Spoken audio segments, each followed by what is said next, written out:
지금 일본이 발칵 뒤집혔습니다. 한 유명 앵커가 생방송 도중 충격적인 말을 꺼냈기 때문인데요. 그 이유가 다름 아닌 한국 여행 이야기 때문이라고 합니다. 예상치 못한 이 발언은 방송 직후 각종 미디어와 SNS를 통해 순식간에 퍼져나가며 큰 화제를 모으고 있습니다. 과연 그가 한국에 대해 어떤 이야기를 했기에 이렇게 파장이 커진 걸까요? 지금부터 그 놀라운 사연을 전해드리겠습니다. 저는 일본 방송사의 뉴스 앵커 사토 히로시입니다.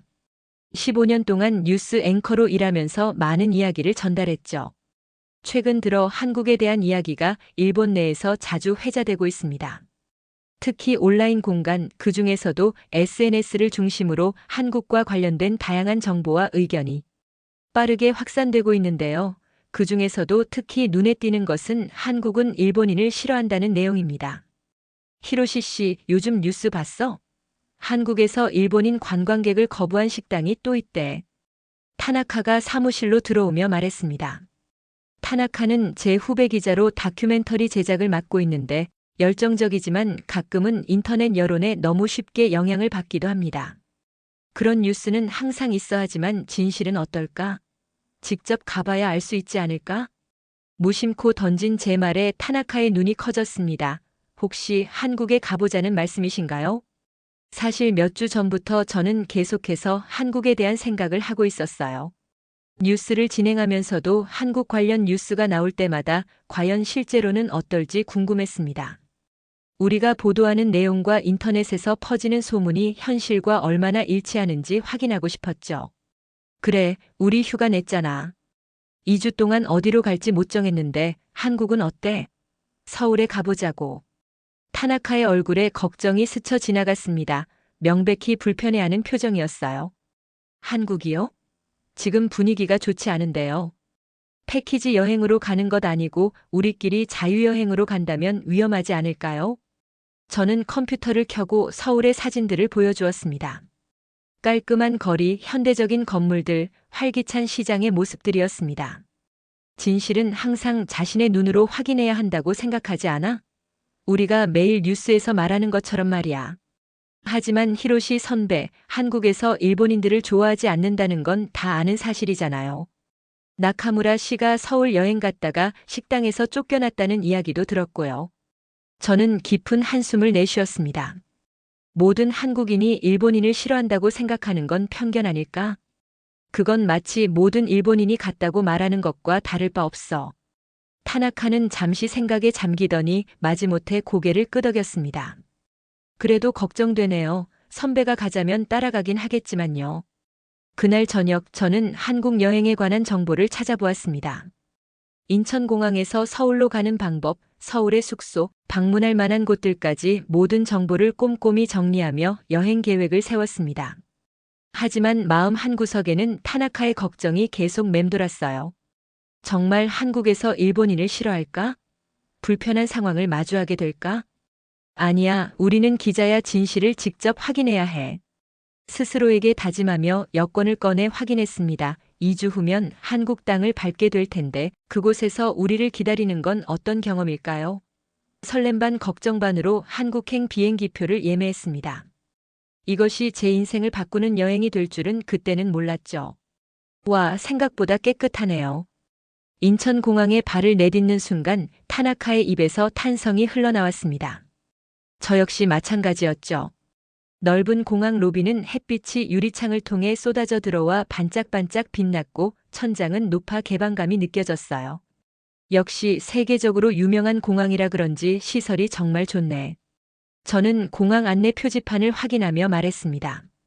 일본어, 영어, 한국어가 함께 표기된 안내판은 우리 같은 외국인들도 쉽게 길을 찾을 수 있게 해주었죠. 타나카는 여전히 주변을 둘러보며 감탄하는 모습이었습니다. 히로시 선배, 여기 자동 출입국 시스템이 있네요. 한번 써볼까요? 타나카가 자동 출입국 심사대를 가리켰습니다. 저희는 처음 보는 기계 앞에서 잠시 망설였지만 화면에 나타난 안내에 따라 여권을 스캔하고 지문을 등록했어요. 놀랍게도 몇 초 만에 출입국 심사가 완료되었습니다. 이런 첨단 시스템이 정말 인상적이었어요. 안내판을 열심히 살펴보았지만 처음 방문한 공항이라 방향을 잡기가 쉽지 않았어요. 지도를 들여다보며 서 있는데 갑자기 누군가 다가왔습니다. 도움이 필요하신가요? 고개를 들어보니 파란 유니폼을 입은 공항 직원이 웃으며 물었습니다. 저는 영어로 수화물을 찾으러 가는 길을 물었고 그는 천천히 또박또박 길을 설명해 주었습니다. 그러더니 갑자기 따라오세요라고 말하고는 직접 저희를 수화물 찾는 곳까지 안내해 주었습니다. 저는 진심으로 감사 인사를 전했고 그는 즐거운 여행 되세요라며 밝게 웃었습니다. 이런 친절함은 기대하지 않았던 것이었죠.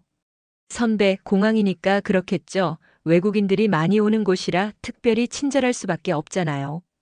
타나카는 여전히 조금 회의적인 표정이었습니다. 그의 말이 일리가 있다고 생각했지만 그래도 첫인상은 나쁘지 않았습니다. 공항에서 나와 서울 시내로 향하는 공항철도를 탔습니다. 깨끗한 객실과 정확한 시간 안내 방송이 인상적이었어요. 창밖으로 보이는 풍경이 점점 도시의 모습으로 바뀌어 갔습니다. 고층 건물들과 아파트 단지 그리고 한강이 보였죠. 서울이 이렇게 현대적인 도시일 줄은 몰랐어요. 사진으로만 봤을 때와는 느낌이 다르네요. 타나카가 창밖을 바라보며 말했습니다. 저도 동의했습니다. 서울은 도쿄처럼 현대적이면서도 어딘가 다른 분위기를 풍기고 있었습니다. 조금 더 여유롭고 아기자기한 느낌이었죠. 서울역에 도착해서 호텔로 향하는 택시를 잡았습니다. 택시 기사님은 우리가 일본에서 왔다는 걸 알고는 일본어를 몇 마디 건넸습니다. 발음은 서툴렀지만 그런 노력이 고마웠습니다. 곤니치와. 일본에서 오셨어요? 환영합니다. 제가 놀란 표정을 짓자 택시 기사님은 웃으며 말했습니다. 옛날에 일본 친구가 있어서 조금 배웠어요. 많이 서툴러서 죄송합니다. 그의 친절한 태도에 저도 미소를 지었습니다. 짧은 대화였지만 기분 좋은 만남이었습니다. 호텔에 도착해 체크인을 마치고 방에 들어갔을 때 타나카가 저에게 물었습니다. 선배, 지금까지는 생각보다 괜찮은 것 같아요. 하지만 아직 첫날이잖아요. 앞으로 어떨지 모르죠. 저는 창밖으로 보이는 서울의 야경을 바라보며 대답했습니다. 그래, 아직 시작일 뿐이야. 우리는 객관적으로 관찰하고 경험해야 해. 내일부터 진짜 서울을 경험해 보자고. 방 안에서 짐을 풀면서 서울에서의 첫인상은 예상보다 훨씬 좋았다는 생각이 들었습니다. 공항 직원의 친절함, 깨끗한 시설, 택시기사의 작은 배려가 모두 따뜻한 느낌을 주었습니다. 그렇지만 타나카의 말처럼 아직 첫날이었습니다. 앞으로 어떤 경험들이 우리를 기다리고 있을지 기대 반 걱정 반으로 그날 밤을 보냈습니다. 오늘은 어디부터 가볼까요? 명동? 아니면 경복궁? 아침 일찍 일어나 호텔 레스토랑에서 조식을 먹으며 타나카가 물었습니다. 저는 스마트폰을 꺼내 미리 정리해둔 일정표를 보여주었죠. 일단 경복궁부터 시작해서 북촌 한옥마을, 그리고 인사동을 둘러보는 건 어떨까? 저녁에는 명동에서 쇼핑도 할 수 있고. 타나카는 고개를 끄덕이며 찬성했습니다. 아침 식사를 마치고 호텔을 나서기 전 잠시 커피숍에 들러 지도를 보며 세부 계획을 정리하기로 했습니다. 호텔 근처에 있는 작은 카페로 들어갔어요. 따뜻한 원목 인테리어와 은은한 조명이 아늑한 분위기를 만들어내고 있었습니다. 아메리카노 2잔 주세요. 카운터에서 주문을 하고 창가 자리에 앉았습니다. 커피가 나오길 기다리는 동안 저는 지갑에서 카드를 꺼내 테이블 위에 올려두었습니다. 이런저런 이야기를 나누며 계획을 세우고 있었죠. 히로시 선배, 북촌 한옥마을에서는 한복도 입어볼 수 있대요. 한번 입어볼까요? 타나카가 흥미롭다는 표정으로 물었습니다.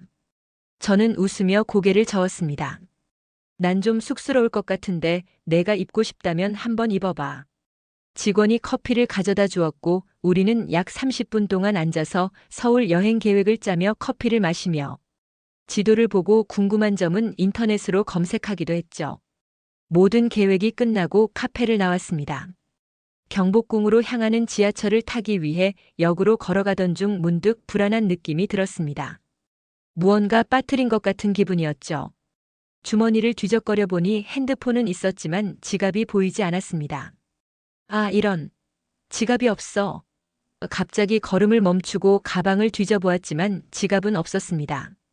타나카도 함께 찾아보았지만 역시 보이지 않았죠. 어디서 마지막으로 보셨어요? 타나카가 걱정스러운 표정으로 물었습니다. 저는 잠시 생각에 잠겼다가 기억해냈습니다. 아까 카페에서 카드를 꺼내고 아마 테이블 위에 놓아두고 온 것 같아. 타나카의 얼굴이 어두워졌습니다. 그는 말없이 나를 바라보더니 한숨을 내쉬었습니다. 가서 확인해 봐야겠네요. 하지만 벌써 30분이나 지났는데 다시 찾기는 힘들 것 같아요. 그의 말에 저도 마음이 무거워졌습니다. 지갑에는 신용카드와 현금 그리고 중요한 신분증이 들어 있었으니까요. 다시 카페로 돌아가는 동안 마음은 이미 지갑을 포기하고 있었습니다. 한국에서의 첫날부터 이런 일이 생겨 여행이 망치는 건 아닐까 걱정도 되었죠. 카페에 도착해 문을 열고 들어가자 우리가 앉았던 자리는 이미 다른 손님들이 차지하고 있었습니다. 가슴이 철렁 내려앉았습니다. 혹시나 하는 마음에 카운터로 다가갔죠. 저기 혹시 조금 전에 저희가 앉았던 자리에서 지갑을 발견하지 못하셨나요? 직원은 저를 물끄러미 쳐다보더니 반가운 미소를 지었습니다. 아, 맞아요. 찾으러 오실 줄 알았어요. 직원은 카운터 아래쪽에서 무언가를 꺼냈습니다. 그것은 바로 제 지갑이었습니다. 아무것도 손대지 않은 채 그대로였죠. 신용카드, 현금, 신분증 모두 그대로 들어 있었습니다. 정말 감사합니다. 찾게 될 줄 몰랐어요. 직원은 웃으며 대답했습니다. 손님이 나가시고 다른 손님이 테이블을 정리하다가 발견했어요. 당연히 주인이 찾으러 오실 거라고 생각했죠. 타나카는 놀란 표정으로 지갑을 바라보았습니다. 그는 눈을 크게 뜨고 저에게 속삭였습니다. 선배, 아무도 손대지 않았다는 게 믿기지 않아요. 이런 일이 일본에서 일어났다면. 말을 끝맺지 않았지만 우리 둘 다 무슨 뜻인지 알고 있었습니다. 일본의 분실물 처리는 그 자체로 훌륭하지만 카페처럼 붐비는 곳에서 이런 일이 있었다면 모든 내용물이 그대로 있을 가능성은 불확실했을 거예요. 정말 감사합니다. 직원에게 다시 한번 진심으로 감사 인사를 전했습니다. 그녀는 환하게 웃으며 즐거운 여행 되세요 라고 말했습니다. 카페를 나와 지하철역으로 향하는 길에 타나카가 물었습니다. 선배, 어떻게 생각하세요? 운이 좋았던 건가요? 아니면 한국 사람들이 원래 이렇게 정직한가요? 저는 잠시 생각하다가 대답했습니다. 하나의 경험으로 판단하긴 어렵지. 그렇지만 첫인상은 꽤 좋네. 계속 관찰해보자고. 경복궁으로 향하는 지하철 안에서 저는 지갑을 잃어버렸다가 되찾은 경험을 곰곰이 생각해보았습니다. 아직 한국 여행의 시작에 불과했지만 이미 제가 가지고 있던 몇 가지 편견이 흔들리고 있다는 느낌이 들었습니다. 과연 앞으로 어떤 경험들이 기다리고 있을까요? 경복궁과 북촌 한옥마을을 둘러본 후 저희는 한강 근처로 향했습니다. 여의도 한강공원에서 잠시 쉬며 강변의 전망을 즐기고 싶었거든요. 지하철보다는 택시가 편할 것 같아 길가에서 택시를 잡았습니다. 여의도 한강공원으로 가주세요.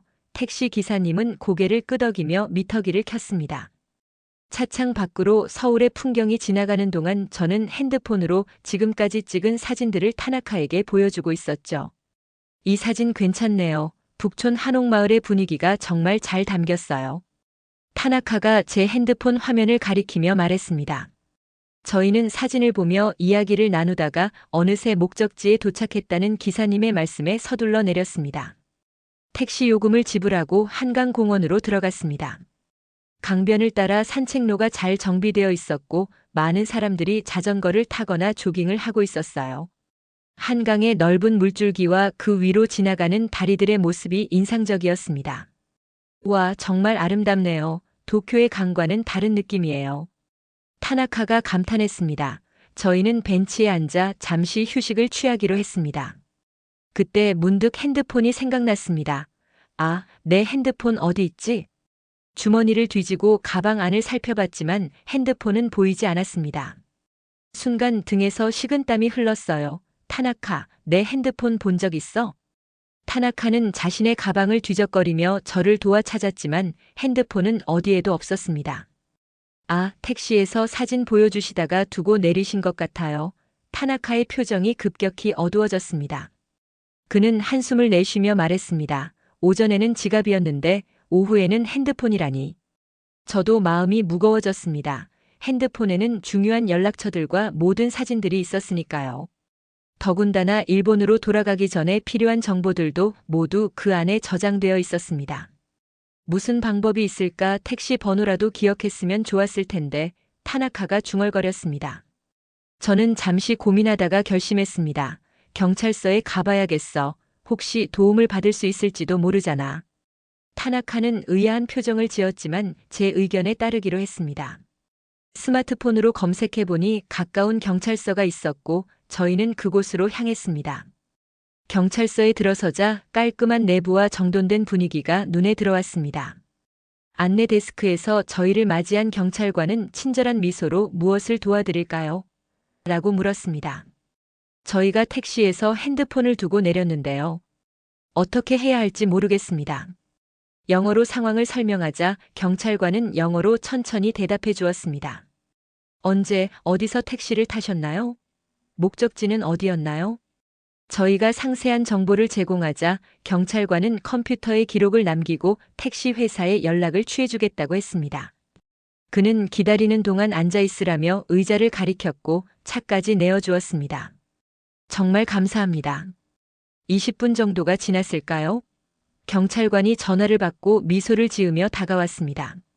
좋은 소식입니다. 택시 기사님이 핸드폰을 발견하셨고 지금 이쪽으로 오신다고 하네요. 믿기지 않았습니다. 타나카도 놀란 표정으로 저를 바라보았어요.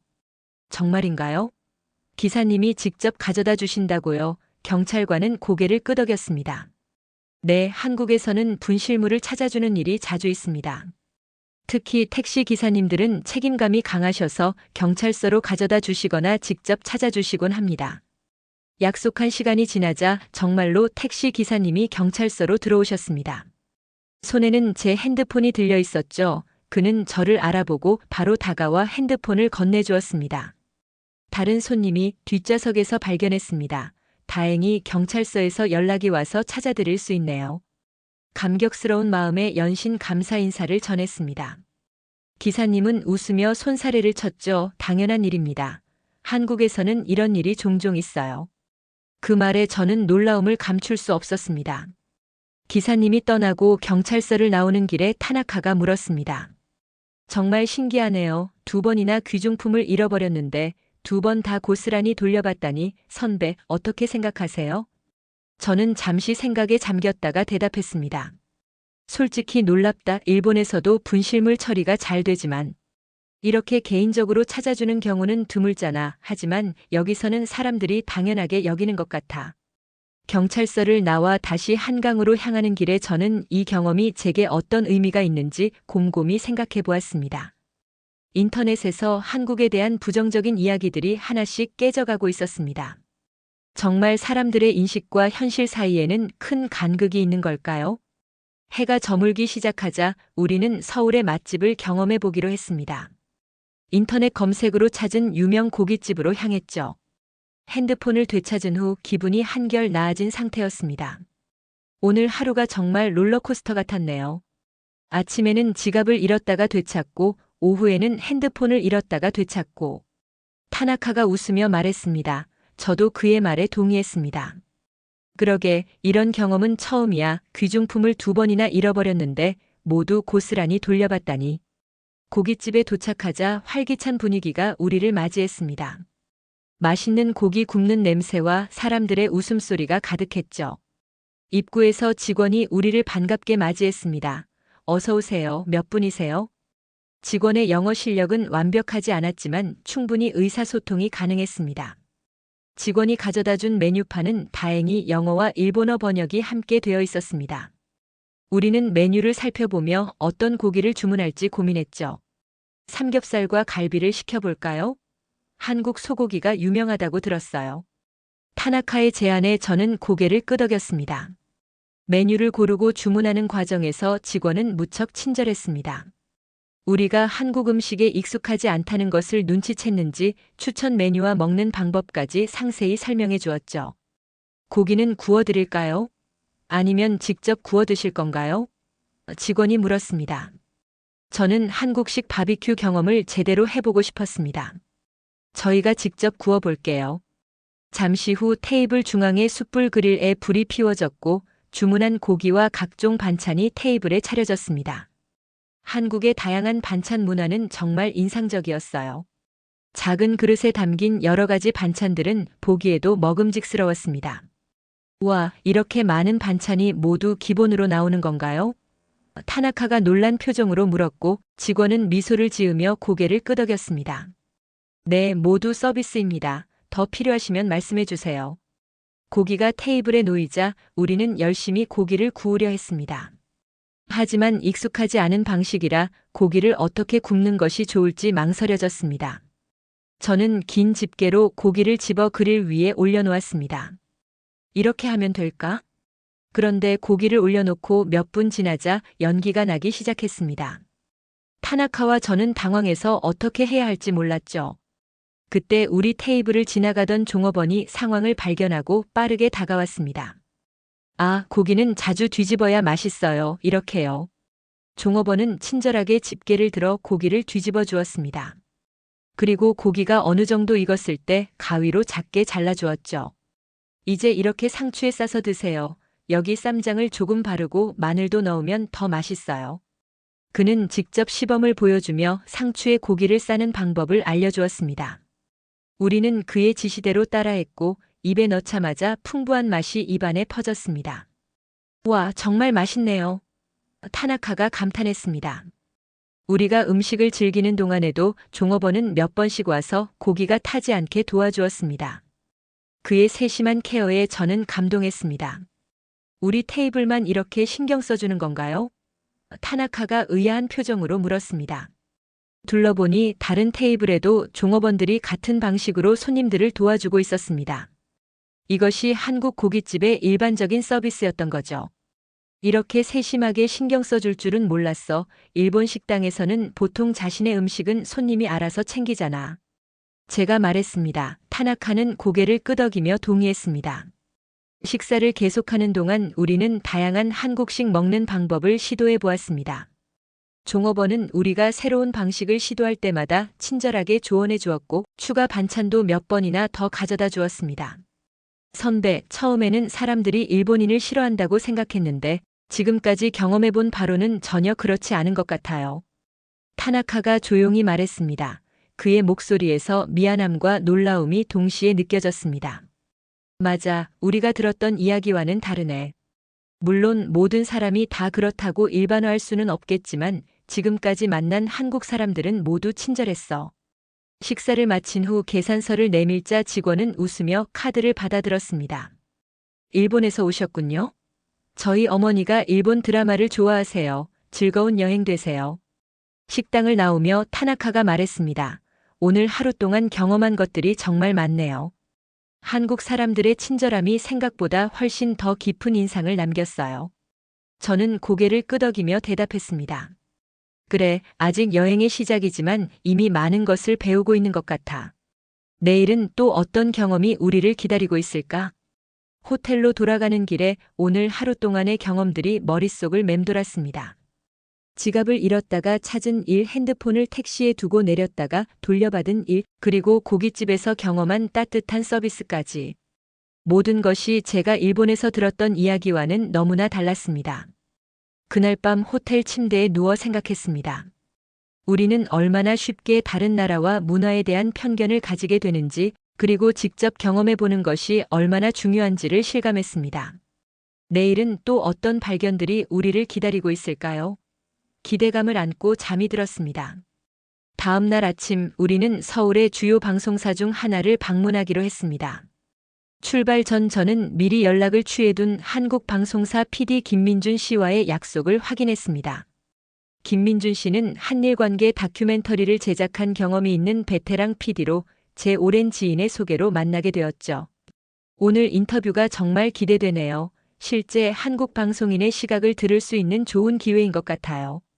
타나카가 호텔 로비에서 기다리며 말했습니다. 저도 고개를 끄덕였습니다. 그래, 지금까지는 일상에서 만난 한국인들의 모습을 봤지만 오늘은 미디어 관계자와 대화할 기회니까 더 깊은 이야기를 나눌 수 있을 거야. 방송국으로 향하는 택시 안에서 저는 김민준 씨에게 물어볼 질문들을 정리했습니다. 특히 일본에 대한 한국 미디어의 시각, 한일 관계에 대한 일반 한국인들의 인식 등이 궁금했죠. 방송국에 도착하자 현대적인 건물이 우리를 맞이했습니다. 로비에서 신원 확인을 마친 후 안내원의 도움을 받아 김민준 씨의 사무실로 향했습니다. 엘리베이터에서 내려 복도를 걷는 동안 분주하게 움직이는 방송국 직원들의 모습이 눈에 들어왔습니다.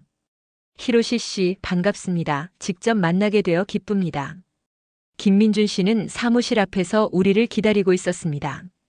50세 정도로 보이는 그는 단정한 차림새와 따뜻한 미소로 우리를 맞이했습니다. 김 PD님 만나서 반갑습니다. 이쪽은 제 동료 타나카입니다. 인사를 나눈 후 우리는 김민준 씨의 사무실로 들어갔습니다. 벽면에는 다양한 상과 인증서가 걸려 있었고 책상 위에는 여러 방송 대본들이 정리되어 있었습니다. 커피 한 잔 하시겠어요? 김민준 씨의 제안에 우리는 감사하게 수락했습니다. 잠시 후 비서가 커피를 가져왔고 본격적인 대화가 시작되었습니다. 먼저 이렇게 시간을 내주셔서 감사합니다. 사실 이번 여행은 일본에서 흔히 들리는 한국은 일본인을 싫어한다는 이야기가 실제로 어떤지 직접 경험해보고 싶어서 왔습니다. 제 말에 김민준 씨는 잠시 생각에 잠기더니 천천히 대답했습니다. 사실 그런 인식이 있다는 것은 알고 있습니다. 하지만 실제 일반 한국인들의 생각은 그렇게 단순하지 않습니다. 물론 일부 불편한 경험을 한 사람들도 있겠지만 대부분의 한국인들은 개인을 국적으로 판단하지 않습니다. 김민준 씨의 말에 타나카가 조심스럽게 끼어들었습니다. 하지만 일본에서는 한국 미디어가 일본에 대해 부정적인 보도를 많이 한다는 이야기가 있습니다. 실제로 그런가요? 그 질문에 김민준 씨의 표정이 살짝 굳어졌지만 곧 침착하게 대답했습니다. 모든 미디어는 특정 시각을 가지고 있습니다. 한국 미디어도 예외는 아니죠. 다만 제가 중요하게 생각하는 것은 보도와 실제 사람들의 생각은 종종 차이가 있다는 점입니다. 미디어가 만든 선입견은 실제 사람들의 경험과 다를 수 있어요. 저는 더 깊이 들어가 보기로 했습니다. 일본에서는 한국이 반일 감정이 심하다는 이야기가 많습니다. PD님 생각은 어떠신가요? 김민준 씨는 차분하게 대답했습니다. 그런 선입견은 미디어가 만든 것이지 실제 사람들은 다르죠. 물론 역사적, 문화적 차이로 인한 갈등도 있습니다.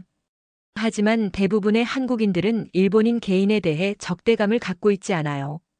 오히려 일본 문화와 예술에 대한 존경심을 가진 사람들이 많습니다. 그의 말이 진심으로 들렸습니다.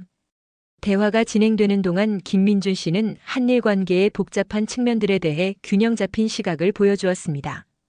정치적 갈등과 일반 시민들의 감정은 별개라는 점도 강조했죠. 그렇다면 한국 PD로서 한일 관계 개선을 위해 어떤 노력이 필요하다고 생각하세요? 제 질문에 김민준 씨는 진지한 표정으로 대답했습니다. 미디어의 책임은 매우 큽니다. 우리는 더 균형 잡힌 보도를 해야 하고 서로의 문화와 관점을 이해하려는 노력이 필요합니다. 개인적으로 저는 한일 공동 제작 프로젝트를 통해 서로를 더 잘 이해할 수 있다고 생각합니다. 인터뷰를 마친 후 김민준 씨는 우리를 방송국 투어로 안내해 주었습니다. 스튜디오와 편집실, 뉴스룸을 둘러보면서 한국 방송 시스템에 대해 설명해 주었죠. 놀랍게도 방송국 직원들 모두 우리를 따뜻하게 대해 주었고 몇몇은 일본 방송에 대한 질문을 하기도 했습니다. 요즘 일본 드라마가 정말 퀄리티가 좋더라고요. 특히 미스터리물은 정말 탄탄하고 배우들의 연기가 인상적입니다. 한 PD가 말했습니다. 타나카의 얼굴이 밝아졌습니다. 정말요? 한국 드라마도 일본에서 인기가 많아요. 특히 로맨스 드라마는 일본 시청자들에게 많은 사랑을 받고 있습니다. 방송국을 나오면서 타나카가 저에게 물었습니다. 선배, 어떻게 생각하세요? 김 PD님의 말씀이 설득력 있었나요? 저는 대답했습니다. 그의 말에 많은 부분 동의해. 미디어와 실제 사람들의 생각은 다를 수 있어. 지금까지 우리가 경험한 한국인들의 태도가 그걸 증명하는 것 같아. 김민준 씨와의 만남은 제게 깊은 인상을 남겼습니다. 그는 예상보다 훨씬 개방적이고 솔직했으며 한일 관계에 대해 균형 잡힌 시각을 가지고 있었습니다. 무엇보다 미디어의 역할과 책임에 대한 그의 생각이 저와 크게 다르지 않다는 점이 인상적이었죠. 방송국에서 나와 늦은 점심을 먹으며 저는 이번 여행을 통해 점점 변화하고 있는 제 생각들을 정리해 보았습니다. 지금까지의 경험들은 제가 일본에서 들었던 이야기와는 확연히 달랐고 그것이 제게 많은 생각을 하게 만들었습니다. 과연 우리는 얼마나 많은 선입견 속에서 살고 있는 걸까요? 방송국에서의 만남 이후 저희는 서울의 밤거리를 경험해 보기로 했습니다. 김민준 씨가 추천해준 남산타워를 방문하기로 했죠. 긴 하루 동안의 진지한 대화 후에 서울의 야경을 즐기며 마음을 가볍게 하고 싶었습니다. 저는 스마트폰으로 남산타워까지 가는 경로를 검색했습니다. 지하철과 버스를 번갈아 타야 하는 복잡한 경로였지만 색다른 경험이 될 것 같아 대중교통을 이용하기로 했습니다. 선배, 이렇게 밤늦게 대중교통을 이용해도 괜찮을까요? 타나카가 시계를 보며 물었습니다. 이미 저녁 8시가 넘은 시간이었죠. 저는 망설임 없이 대답했습니다. 괜찮을 거야. 지금까지 우리가 경험한 서울은 생각보다 훨씬 안전했잖아. 한번 도전해보자고. 지하철을 타고 중간 정류장에 도착한 후 저희는 남산타워로 향하는 버스를 기다렸습니다. 밤 공기는 차가웠지만 거리는 여전히 활기찼습니다. 주변에는 불빛이 밝게 켜진 상점들과 레스토랑들이 있었고 많은 사람이 오가고 있었죠. 일본과는 좀 다른 분위기예요. 이렇게 밤에도 거리가 깨끗하고 정돈되어 있다니. 타나카가 주변을 둘러보며 말했습니다. 저도 그의 의견에 동의했습니다. 서울의 거리는 밤에도 깨끗함을 유지하고 있었고 사람들은 질서 있게 행동하고 있었습니다. 마침내 버스가 도착했고 저희는 차에 올랐습니다. 늦은 시간이라 그런지 버스 안은 거의 비어 있었습니다. 몇몇 승객들만이 조용히 앉아 있었죠. 저희는 중간쯤 자리를 잡고 앉았습니다. 어디까지 가세요? 운전석에서 기사님이 갑자기 물었습니다. 저는 약간 놀라며 대답했습니다. 남산타워 가는 길이에요. 제 말이 채 끝나기도 전에 기사님은 친절하게 설명을 시작했습니다. 아, 남산타워요? 이 버스는 중간까지만 갑니다. 내리시는 곳에서 케이블카를 타시거나 셔틀버스로 갈아타셔야 해요. 제가 내릴 곳을 알려드릴게요. 그의 친절한 설명에 저희는 감사하다고 대답했습니다. 버스가 움직이는 동안 창 밖으로 서울의 밤거리가 펼쳐졌습니다. 형형색색의 높은 빌딩들이 만드는 야경은 정말 아름다웠습니다. 일본에서 오셨어요? 다시 기사님의 목소리가 들렸습니다. 저는 고개를 끄덕이며 대답했습니다. 네, 도쿄에서 왔어요. 아, 도쿄. 한번 가봤어요. 신주쿠가 정말 활기차더라고요. 서울은 어떠세요? 마음에 드시나요? 기사님의 질문에 저는 진심으로 대답했습니다. 네, 정말 좋습니다. 사람들이 친절하고 거리도 깨끗하고요. 기대했던 것보다 훨씬 좋은 경험을 하고 있습니다. 버스 기사님은 미소를 지으며 고개를 끄덕였습니다. 그의 친절함은 단순히 직업적인 것이 아니라 진심에서 우러나오는 것처럼 느껴졌습니다. 이제 다음 정류장에서 내리세요. 거기서 오른쪽으로 조금만 걸어가시면 케이블카 타는 곳이 나옵니다. 목적지에 가까워지자 기사님이 미리 알려주었습니다. 버스가 서고 저희가 내리려 할 때 기사님이 무언가를 건네주었습니다. 이거 드세요. 밤에 산에 올라가면 춥거든요. 작은 비닐봉지 안에는 몇 개의 사탕과 초콜릿이 들어 있었습니다. 너무나 뜻밖의 선물에 저희는 놀라움을 감추지 못했습니다. 감사합니다. 저희가 연신 감사 인사를 전하자 기사님은 수줍게 웃으며 손사래를 쳤습니다. 별거 아닙니다. 좋은 여행 되세요. 버스에서 내려 케이블카로 향하는 길에 타나카가 말했습니다. 선배, 이런 경험은 처음이에요. 버스 기사가 관광객에게 이렇게 친절하다니요. 저도 같은 생각이었습니다. 그 작은 사탕 봉지가 왠지 모르게 가슴 깊은 곳을 건드렸습니다. 개인적인 친절함, 그것도 전혀 기대하지 않았던 순간에 말이죠. 이 작은 행동이 한국인의 친절함을 가장 잘 보여주는 것 같았어요. 남산타워로 향하는 케이블카 안에서 저는 이번 여행 동안 경험한 여러 친절한 순간들을 떠올렸습니다. 지갑을 돌려준 카페 직원, 핸드폰을 찾아준 택시 기사님, 고깃집에서 도와준 종업원들, 그리고 조금 전 버스 기사님까지 모두 작은 친절을 베풀었지만 그 영향은 결코 작지 않았습니다. 남산타워에 도착해 서울의 전경을 바라보며 저는 깊은 생각에 잠겼습니다. 눈앞에 펼쳐진 수많은 빛들은 마치 별자리처럼 빛나고 있었습니다.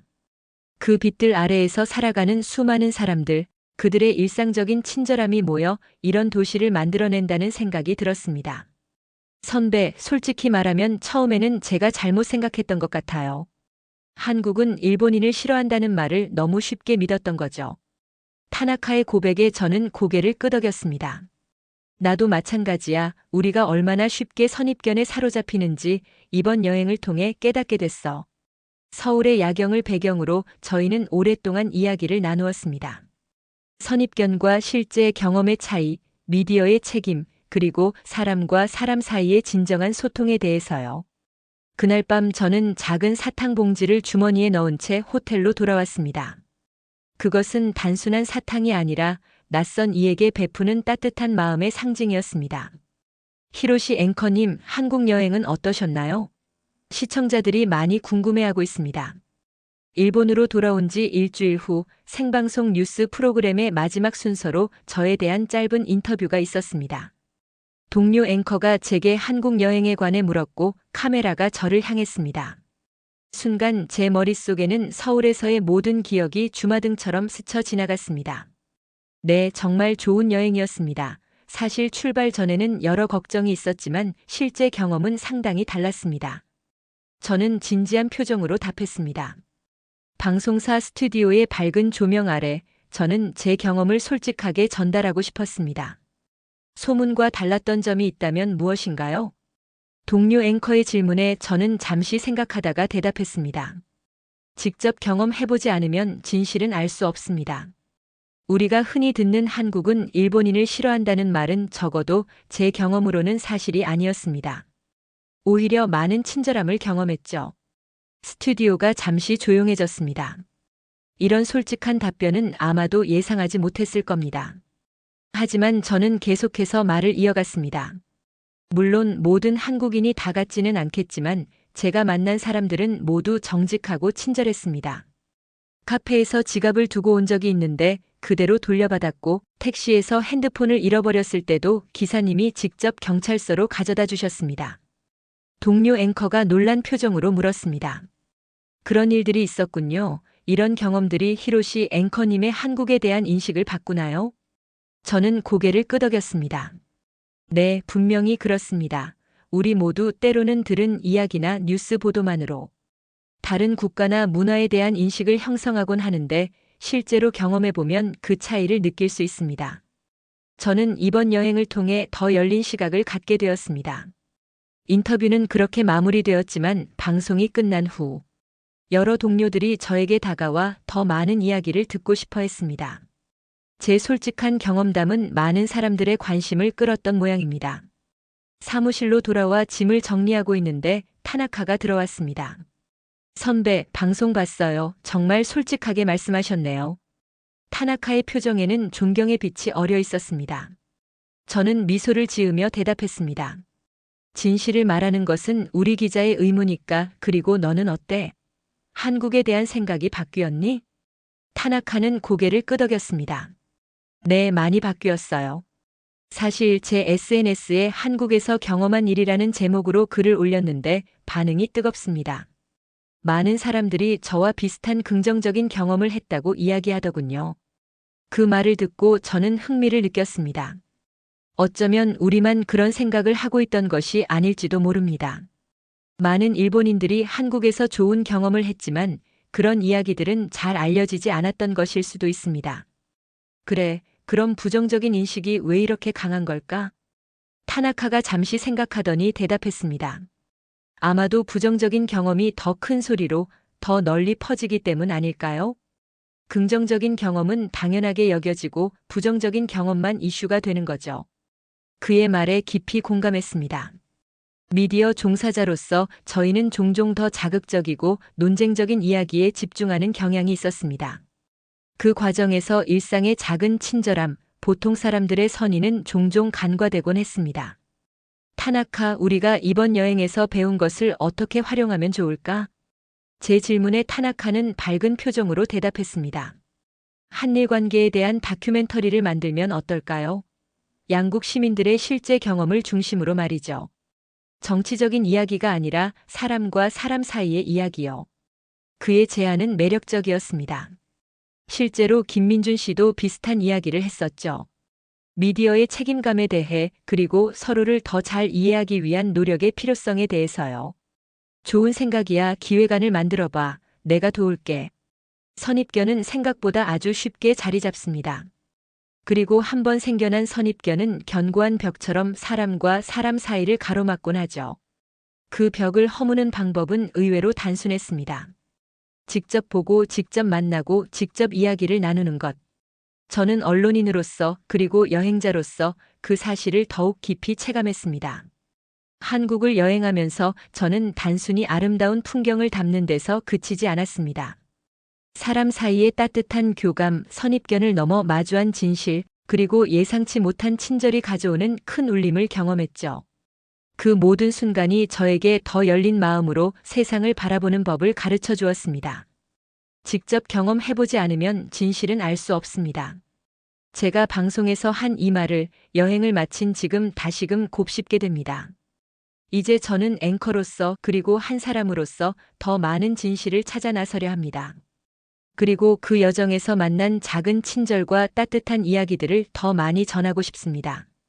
어쩌면 그런 이야기들이 모여 우리가 더 나은 세상을 만들어가는 작은 씨앗이 될지도 모르니까요.